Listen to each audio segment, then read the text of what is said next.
ગુજરાતના કુલ 18 જિલ્લા અને ન માત્ર ગુજરાત પરંતુ દેશભરમાં અલગ અલગ શહેરમાં મોક ડ્રિલનું આયોજન કરવામાં આવ્યું છે। અલગ અલગ સમય પર અલગ અલગ ઝોન વાઇઝ આ મોક ડ્રિલની શરૂઆત થશે અને જે બ્લેકઆઉટની વાત છે તે બ્લેકઆઉટનો સમય પણ ઝોન વાઇઝ તેને ડિવાઈડ કરવામાં આવ્યો છે। મહાનગરોમાં અમદાવાદની વાત કરીએ તો અમદાવાદમાં 8:30 થી 9 વચ્ચેનો સમય જ્યાં આખા અમદાવાદમાં બ્લેકઆઉટ થઈ જશે અને બ્લેકઆઉટ કર્યા બાદ એક અડધો કલાક અંધકારમય જ રહેશે અને ત્યારબાદ ફરીથી જે જીવન છે તે યથાવત રહેશે। પરંતુ આ મોક ડ્રિલ કરવાનો ઉદ્દેશ એક છે, એ ઉદ્દેશ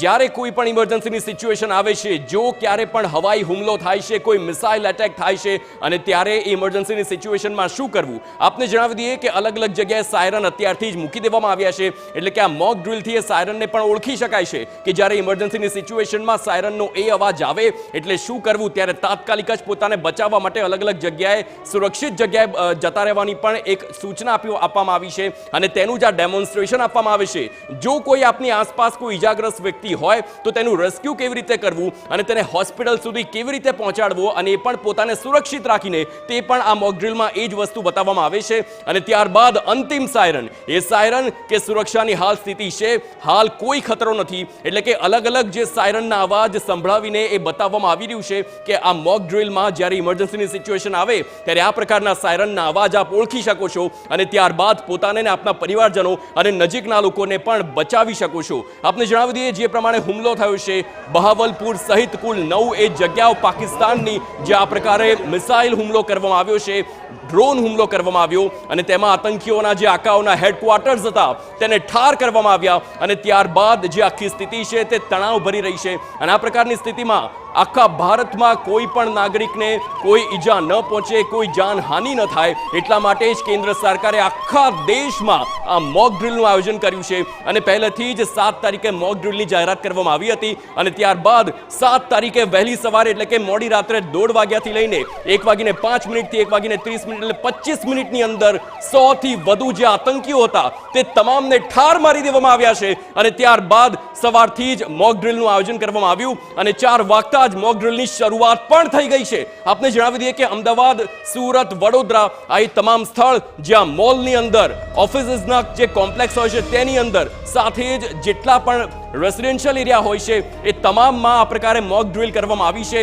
અને તમામને ડેમોન્સ્ટ્રેશન આપવામાં આવ્યું છે। આ ડેમોન્સ્ટ્રેશનમાં જો આગ લાગે તો તેને કેવી રીતે બુઝાવવી, સાથે જ ફાયર વિભાગની પણ ટીમ સતત કાર્યરત છે અને તમામને ડેમોન્સ્ટ્રેશન આપવામાં આવી રહ્યું છે કે રેસ્ક્યુની કામગીરી કેવી રીતે કરવી, સાથે જ જો હુમલો થાય છે અને તમે તે વિસ્તારમાં ઉપસ્થિત છો તે હુમલામાં આપને પોતાની જાતને કેવી રીતે બચાવી શકો છો, જો આપ વાહન ચલાવો છો અને ત્યારે હુમલો થાય છે તો આપે શું કરવું જોઈએ, એ તમામની બારીકાઈપૂર્વક એક વસ્તુનું ડેમોન્સ્ટ્રેશન આપવામાં આવી રહ્યું છે। આપ જોઈ શકો છો સતત સિવિલ ડિફેન્સના જે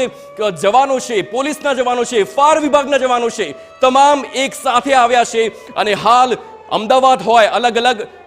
શહેરો હોય તે તમામ શહેરોમાં એકત્ર થયા છે અને લોકોને જાહેરમાં એવી રીતે આ ડેમોન્સ્ટ્રેશન બતાવવામાં આવી રહ્યું છે કે જ્યારે પણ ઇમરજન્સીનો આ સિચ્યુએશન આવે છે ત્યારે તમામે આ જ વસ્તુ કરવાની છે। અમદાવાદની વાત કરીએ, પેલેડિયમ મોલમાં આ પ્રકારનું આયોજન જે સ્થાન છે તે ગણવામાં આવે છે, મહત્વનો વીજ પુરવઠો છે તે આ સ્થાન પરથી પસાર થાય છે।